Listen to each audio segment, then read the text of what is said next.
Today we are using the Instant Pot to make the perfect rice. The Instant Pot is the easiest way to make tender, fluffy, perfect rice every time. It may just be my favorite way to use the Instant Pot. Hi, I'm Leigh from YourHomeBakesMom.com, and today we are making rice in the Instant Pot. Now, we are big rice eaters at our house, so I've made a lot of rice over the years. Now, today we're going to be using jasmine rice, but you can use basmati rice, a regular long grain rice. You can even make brown rice and wild rice in the Instant Pot. And if you're going to use brown rice or wild rice, there are a little bit of differences in the amount of liquid you're going to put in and the time. So be sure and check out the details on those in the description down below. Now, for years I have made my rice on the stovetop. I've used a rice cooker on and off too, but mainly on the stove. But it takes a lot of babysitting. I was constantly lifting the lid to see if it was done, make sure it hadn't burned, and make sure all the liquid had absorbed. Well, let me tell you, the Instant Pot is going to change your life as far as rice making is concerned. It has never failed me, and I get fluffy, tender, perfectly cooked rice every time. Let's get started. All right, we are ready to get our rice going. So I have got in my colander here 2 cups of my long grain jasmine rice. Now, I always like to rinse my rice first and just run water over it till the water runs clear. And I'm going to use 2 cups of rice today. 1 cup of rice will make you about 3 cups of cooked rice. So depending on how much rice you want or need will determine how much you put in, and also the size of your Instant Pot. I am actually using my 4-quart Instant Pot today, so it's a little bit smaller than my 6-quart or my 8-quart. But the process is the same, no matter how much rice you're making or what size Instant Pot you are using. We're gonna start by turning our Instant Pot on to saute.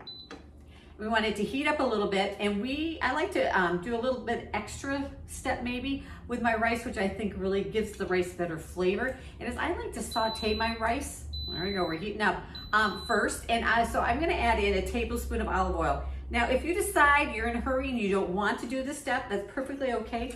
I would still add the olive oil in with your rice because it helps the rice not to be too sticky. Now, if you want sticky rice, like that sticky rice they serve in the Asian restaurants, leave the olive oil out. But I like my rice not quite so sticky, so I like to add it in.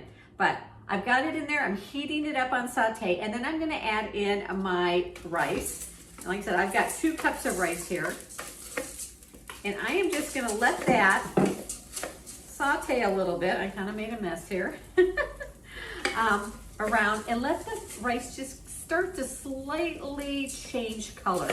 It's not gonna get brown, but it's gonna kind of almost change a little bit white to begin with. I especially like to do this with brown rice because I think it really intensifies that yummy and nutty flavor that a brown rice has.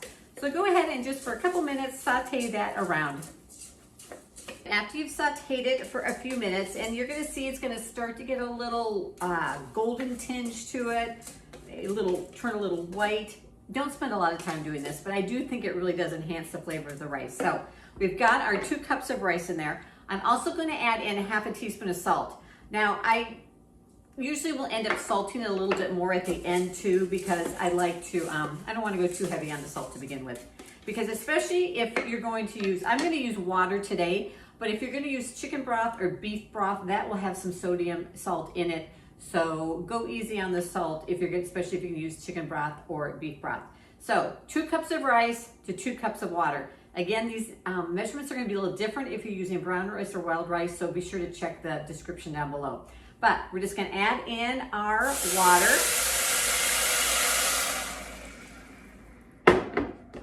Give it just a quick stir.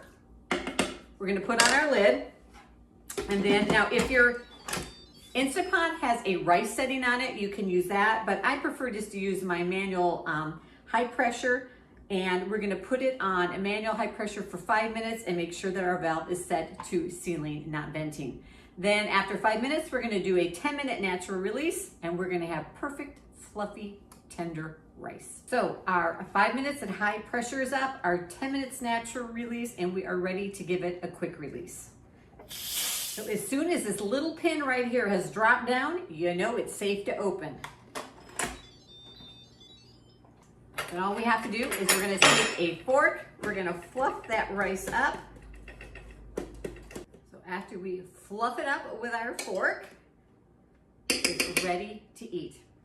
Now, this made about 6 cups of rice, which is a lot of rice for our reduced size family. So, thing I like to do, I always like to make up a big batch of rice, but then I freeze the leftovers because rice freezes really well and heats up really easily.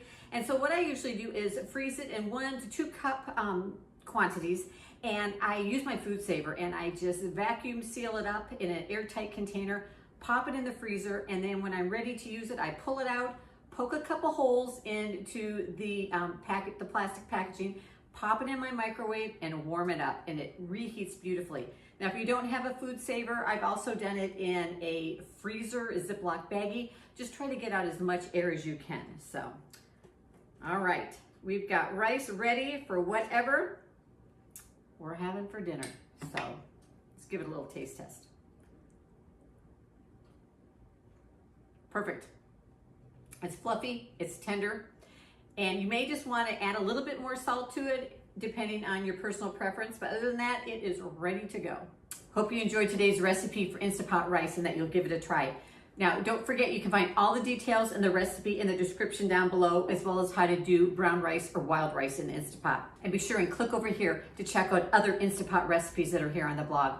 And as always, I'd love for you to click down below and subscribe to my channel, and be sure to turn on that little notification bell so that you're notified every time a new video drops here on YouTube.